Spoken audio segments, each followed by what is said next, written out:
आमदार पी.एन. पाटील हे घरी पाय घसरून पडल्यानं गंभीर जखमी झाले होते. त्यासाठी त्यांना आस्टर आधार हॉस्पिटलमध्ये दाखल करण्यात आले.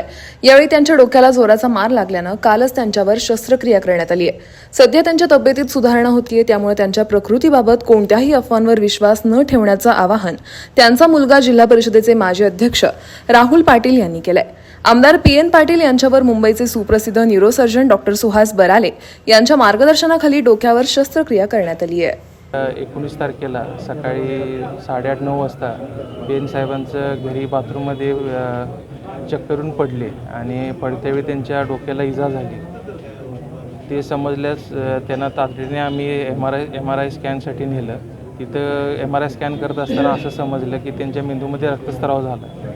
आम्ही तातडीनं लगेच साहेबांना आधार हॉस्पिटल ॲस्टर आधारमध्ये ॲडमिट करून त्यांच्यावरती मेंदूवरती शस्त्रक्रिया आम्ही केली, डॉक्टरांनी केली आणि त्यांची प्रकृती अजून नाजूक जरी असली तरी कालच्यापेक्षा त्यांच्या प्रकृती सुधार आहे असं आज सकाळी पहाटे केलेल्या स्कॅनमध्ये कळते.